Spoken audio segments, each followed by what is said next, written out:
All right, let's dive into a really fascinating and honestly pretty radical idea from biologist Michael Levin that might just change how you think about reality. It all kicks off with a simple puzzle from biology. But the answer? Well, it could rewrite the rules of existence as we know it. So here's the puzzle. You and I were probably taught the same thing in school.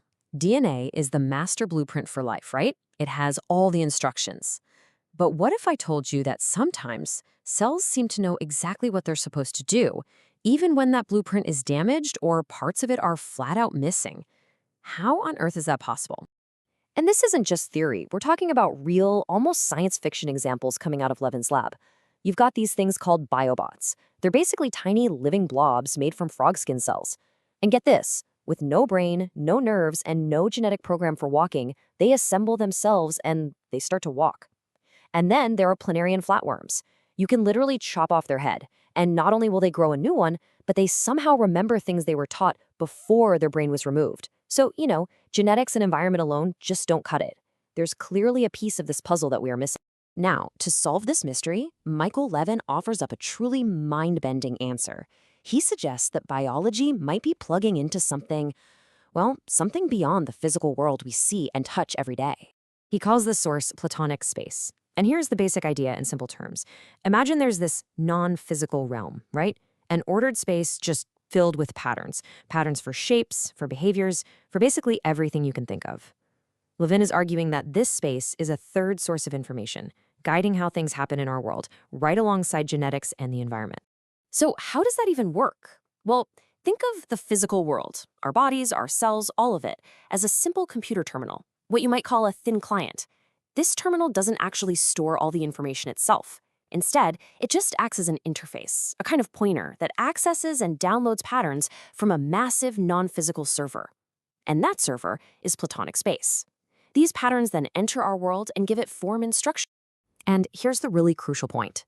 This means evolution might not be inventing everything from scratch. Instead, it's more about discovering how to build physical bodies that are really good at tapping into these patterns that already exist. These are what Levin calls the free lunches. I mean, think about it. A triangle doesn't have to evolve the fact that its angles add up to 180 degrees. That's just a free gift from geometry. Levin's suggesting that biology is using similar kinds of freebies for building bodies and creating behavior. Okay, so we've got patterns for shapes, for math. That's already a massive idea to wrap your head around. But Levin's theory doesn't stop there. Not even close. It's about to take an even more radical turn. So if you were to buy into the idea of a Platonic realm, you'd probably fill it with timeless, unchanging truths. These are what Levin calls low agency patterns. Things like the number 2 or the properties of a triangle. They aren't doing anything. They just are. But here's the leap. What if this space isn't just some static library of facts and shapes? What if it also contains patterns that are dynamic, that are responsive, patterns that even have a kind of agency, an ability to act on their own? And this is the absolute stunner. Levin proposes that this space contains a whole spectrum of patterns, from those simple, low-agency shapes all the way up to high-agency patterns that are essentially kinds of minds. The idea here is that a mind isn't just something that a brain produces. No, a mind is a type of pattern, and a brain is just the physical interface that allows that pattern to show up and operate in our world. And this quote just absolutely nails it.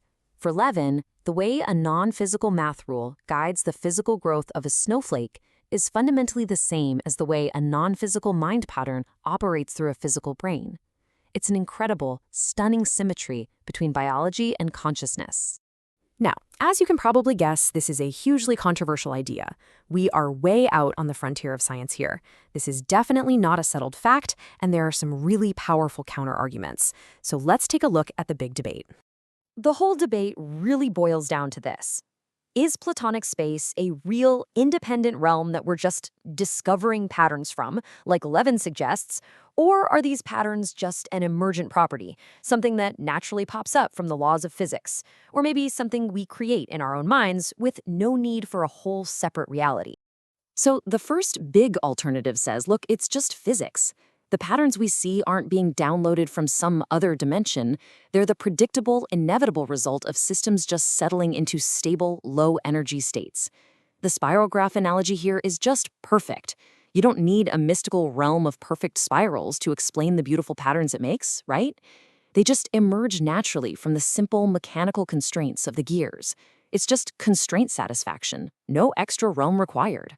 The second alternative, sometimes called cognitive Platonism, completely flips the script. It says these perfect forms aren't out there waiting for us to find them, they're created in here, inside our minds. They're just really useful models our brains generate to predict and make sense of a messy world. A perfect circle doesn't actually exist in some other realm. It's a powerful mental model our brain creates to understand all the roundish things we bump into. So, there you have it, these totally competing visions of what reality even is. But regardless of who turns out to be right in the end, this whole debate is pushing science into incredibly fascinating new territory. And look, this isn't just some abstract philosophical game. The answers here have huge real-world implications. If Levin is right, could we one day learn to talk to ourselves blueprints and tell them to cure diseases or regenerate lost limbs? And what about AI?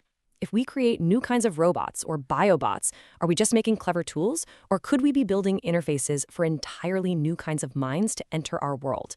It really forces us to ask a very fundamental question about our place in the cosmos. Ultimately, this whole incredible debate really boils down to one profound question. Is the physical world just a canvas, passively displaying a code that was written long ago? Or is it an active participant, helping to write that code as it goes? Is reality a process of discovery, or is it a process of creation? That's something to chew on. Thanks so much for watching.